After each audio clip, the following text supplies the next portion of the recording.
Hi everyone, welcome back to my channel. My name's Kim and this is Kim's Book Life. I'm here today to bring you my 20 books for the Booktube Spin, spin number 2. I'm really excited.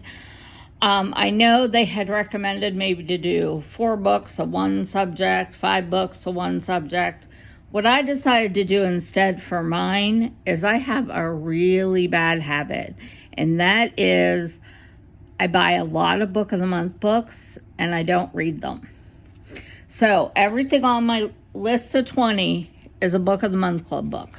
Some of them are recent, some of them are from really far away. The only thing they have in common is I haven't read them yet. So let's get on with the list. Number 1 is Case by Isabella Wickerson. Now, I'm sure most of you know what this is about because it's been around the Booktube quite often. I've been wanting to read it and just haven't got to it. I'm looking forward. If number 1's picked, that'll be the one. Number 2 is a Kate Morton book, The Clockmaker's Daughter. I like Kate Morton, but I've never read this book. This is a dual timeline and historical fiction from 1862 to 150 years later. And it's about a group of young artists. Sounds good. It's a chunker. See how many pages this is, because it's big. 485. Well, that's not too bad. You see, it's from October of 18. Book 3 is Infinite God, Patrickle Engel, I think is how you say it. And it is by, it's Infant Country is the name of it. And it's by Patricia Engel. That makes a little more sense when I look at it that way. Should know better than to try to read upstream or upside down. This is about a correctional facility for adolescent girls in Colombia, and what happens to them there. I don't want to read too much because I like to be a little bit surprised with my stories. And that's from Book of the Month. That's February 21, so that's the new one. White Ivy by Susan Yang. This is from, it doesn't say, but it does have the Book of the Month Club on it. This is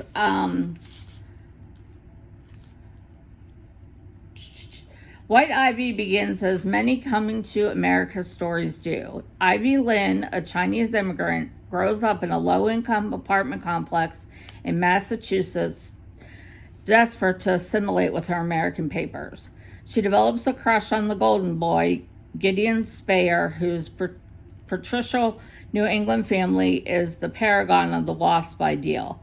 Ivy's mother is the tiger mother, berating Ivy regularly when she disapproves of her grades, her looks, her attitude. But that's where the familiar story ends, because Ivy has a mentor, her grandmother, Mi Fing, from whom she learns to shoplift to get the things she wants. Sounds interesting. This is this author's first novel. Book number 4, this is by no means his first novel. It is from, it doesn't say on it either, Every Breath by Nicholas Sparks. I know I've had it for a while. This is about, let's see, 2 vastly different individuals transcending decades, continents, and the bittersweet workings of fate. So that sounds good. I usually don't like a lot of Nicholas Sparks, but occasionally they're good. Next, from October of 18, is Ellen Hildenbrand's Winter in Palace. This would be book 6 from October of 2018. Irene Steele has an ideal life, a beautiful Iowa City Victorian home lovingly restored to perfection, a husband who adores her to skywriting, sentimental extremes, 2 grown sons out leading interesting lives, and a satisfying machine job. But as she greets the new year on a cold and snowy night, everything comes crashing down around her with the insistent ringing of her phone and the shocking news that her beloved husband, away on business, has been killed in a plane crash. That sounds good too. These all sound good. That's why I picked them all. Book 7, The Perfect Mother by Amy Moyley from May of 2018. This is, they call themselves the May Mothers, a group of new moms whose babies were born in the same month. Twice a week, they get together in Brooklyn's Prospect Park for some much-needed adult time.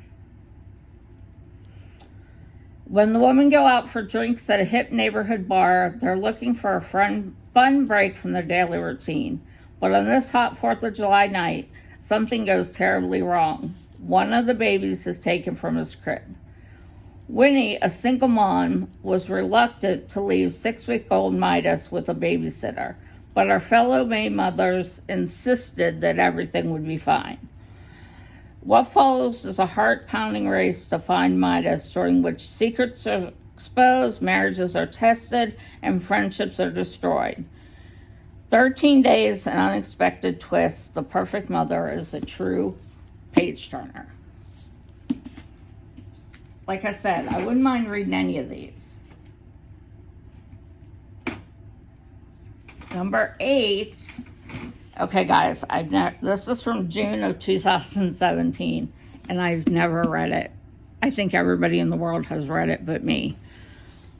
The 7 Husbands of Evelyn Hugo by Taylor Jenkins Reid. I'm sure you've all heard about this before. It's about a star that wants to talk about her husbands to one particular reporter. Sounds good. I don't know why I haven't read it. I just haven't. So it's on the list to be read if it gets picked. Next up, from September of 19, is Bringing Down the Duke by Evie Dunmore. This is historic fiction in England, 1879. Brilliant but dissolute Annabel Archer is one of the first female students at the Oxford University. Her scholarship demands that she recruit men of influence to champion the rising women's suffrage movement. Her target, the cold and callous Duke of Montgomery, commander of Britain's politics. Number 10 is The Kindest Lie by Nancy Johnson, and this was from February of this year. It's 2008, and the rise of Barack Obama ushers in a new kind of hope. In Chicago, Ruth Tuttle, an Ivy League black engineer, is married to a kind and successful man. He is eager to start a family, and Ruth is uncertain. She has never gotten over the babies she gave birth to and was forced to give up when she was a teenager. She had promised her family she'd never look back, but Ruth knows that to move forward, she must make peace with the past. So, that sounds good. So that's the first half. Again, all Book of the Month clubs. So let's go on to the half number 2. Some of these are newer, but not always. They're a little hard to get out of my second shelf. Liberty by Caitlin Greenidge, I think is how you say that name. This is brand spanking new. It was April 2021, and I cannot wait to read it. It is historical fiction, and it's a freeborn black girl in Reconstruction era Brooklyn. Liberty Sampson is all too aware that her purposeful mother, a practicing physician, has a vision for their future together. Liberty is to go to medical school and practice alongside her. But Liberty is drawn more to music than science. feels stifled by her mother's choices, and is hungry for something else. Is there really only one way for her to have an ambiguous and autonomous life? And she is constantly reminded that, unlike her mother, who can pass, Liberty it has skin that is too dark. When a young man from Haiti proposes to Liberty and promises she will be his equal on the island, she accepts, only to discover that she is still subordinate to him and all men. As she tries to pursue what freedom actually means for a black woman, Liberty struggles with where she might find it, for herself and for the generation to come. Number 12 is by a well-known author, although I haven't read her first book yet. But this is People Would Meet on Vacation by Emily Henry from April of 2021. This is about a group of friends that go to vacation every year together. But 2 years ago, a man and a woman, things got ruined, and they haven't spoken since. Now it's up to one of them to see if they can fix it. And that's what the book's about, from what I understand. Looking forward to this, whether it wins or not.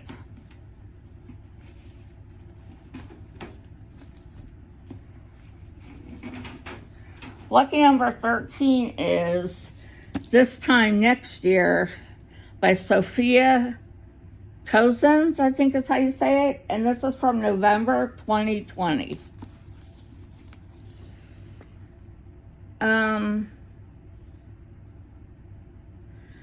Their lives begin together, but the worlds couldn't be more different. After years of misconnections, they're about to meet again. So this is a couple that is born on the same day, New Year's, and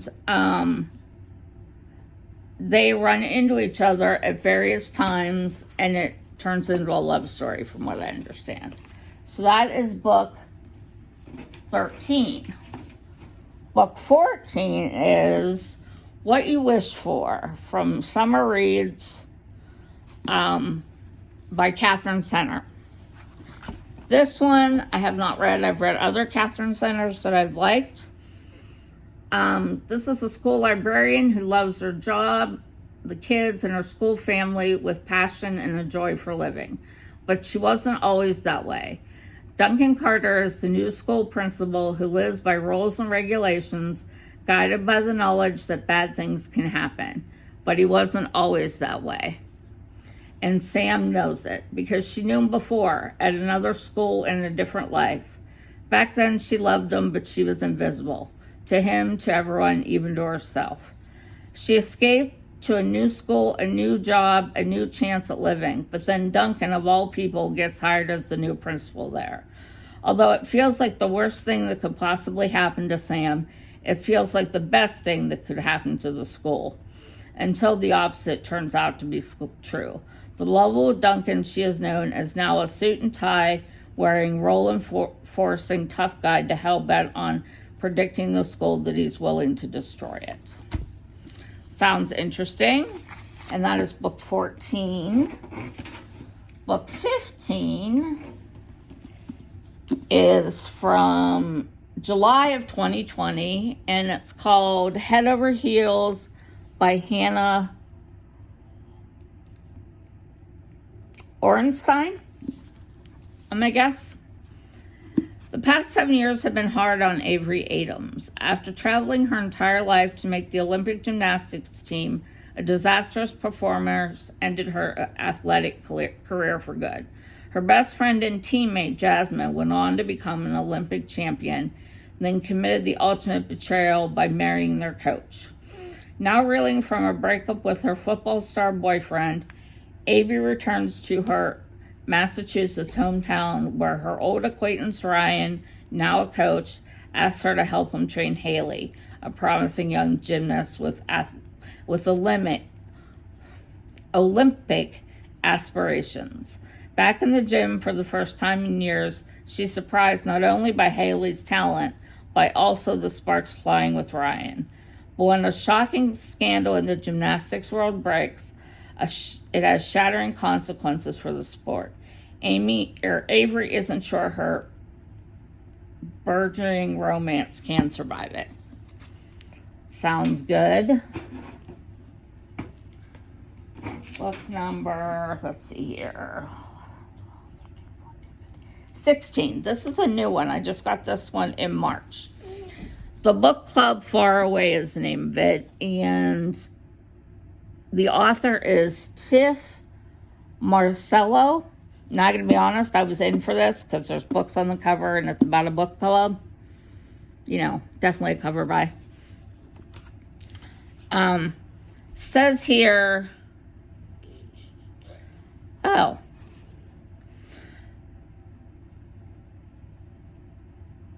okay, Regina Castro, Adelaide Wilson Chang, and Sophia Walden used to be best friends. As Army wives at Fort Fairfax, they bonded through their book club and soon became inseparable. But when a betrayal shatters trust among the group, the friendship abruptly ended. That's why 8 years later, Regina and Sophie are shocked when they get a call from Adelaide. Adelaide's husband is stationed abroad, and without any friends or family near her new home in Alexandria, Virginia, she has no one to help take care of her daughter while she undergoes emergency surgery. For the sake of an old friend, Regina and Sophia reluctantly agree to put aside their differences and help. As the three women reunite, they must overcome past hurts and see if any of their future for their friendship. Featuring the books that brought them together in the first place, In a Book Club Far Away honors the immense power of female friendship and how love can define old wounds. Sounds good. Now you're going to see how old some of my books are.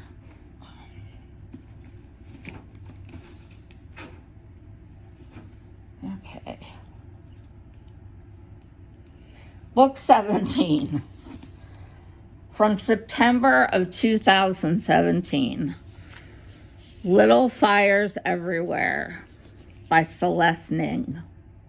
No, I've not read this yet. Yes, I have meant to. I just need the little push to get it done. I'm not going to read all about it because I know a lot of you have read it. But I do definitely want to read it soon either way. Next up, Atomic Love by Jennifer Fields. This is from August of 2020, so almost a year ago. This is the picture. I think it's a World War II to look at it. Oh, no, it's not. It's after World War II. Chicago, 1950. Rosalind Porter has always defied expectations in her work as a physicist on the Manhattan Project and in her passionate love affair with colleague Thomas Weaver. 5 years after the end of both, her guilt over the bomb and her heartbreak over Weaver are intertwined. She desperately misses her work in the lab, yet has almost resigned herself to a more conventional life. Then Weaver gets back in touch, and so does the FBI special agent Charlie Sinedo, wants Rosalind to spy on Weaver, whom the FBI suspects of passing nuclear secrets to Russia. She helped to develop these secrets and knows better than anyone the devastating power such knowledge holds. But can Rosalind spy on a man she still loves, despite her better instincts? At the same time, something about Charlie draws her in. He is a former prisoner of war, haunted by his past, just as her past haunts her. Sounds good. I'll pull the last two out.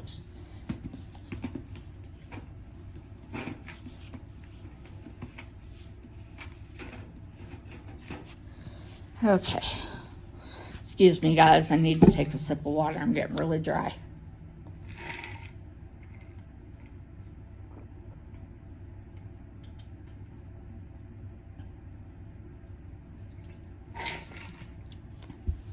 Much better. Book 14. is from December of 2017. Eleanor Oliphant is completely fine. I've heard wonderful things about this book. And I've had it sitting on my shelf, but I've never read it. Little synopsis about it is, meet Eleanor Oliphant. She struggles with appropriate social skills and tends to say exactly what she's thinking.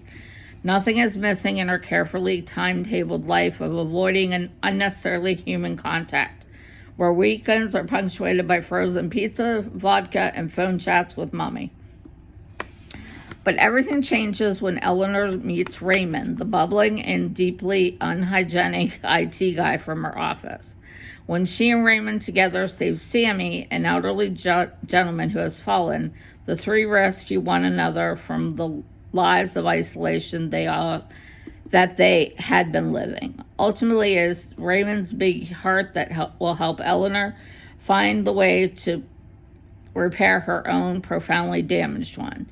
If she does, she hopes that she too is capable of finding friendship and even love after all. So that's an old one I've wanted to read forever and just haven't. And finally, the last one, number 20, is from June 2018, and that is The Kiss Quotient by Helen Hoang. I don't know a whole lot about this one. Okay, it says here, Stella Lane comes up with algorithms to predict customer purchases, a job that is giving her more money than she knows what to do with, and way less experience in the dating department than the average 30-year-old. It doesn't help that Stella has Asperger's, or that French kissing reminds her of shark getting its teeth cleaned by pilot fish. Her conclusion, she needs lots of practice with a professional, which is why she hires escort Michael Fain. With the looks of a K-drama star and the martial arts moves to match, the Vietnamese Swedish stunner can't afford to turn down Stella's offer. And when she comes up with a lesson plan, he proves willing to help her check off all the boxes, from foreplay to more than missionary position. Before long, Stella not only learns to appreciate his kisses, but to crave all the other things he's making her feel. Their no-nonsense partnership starts making a strange kind of sense, and the pattern that emerges will convince Stella that love is the best kind of logic. And that is book 20. So I think I would like any of them to win. And like I said, my theory was to use all Book of the Month Club books, some of them quite old, some of them quite new. I hope you're doing the Booktube tab, the Booktube Spin, and I can't wait to see your lists and what you hope to read. Until then, happy Sunday. Have a good day. Hope it's as nice and sunny at your house as it is at mine. Stay safe and take care. Thank you. Bye.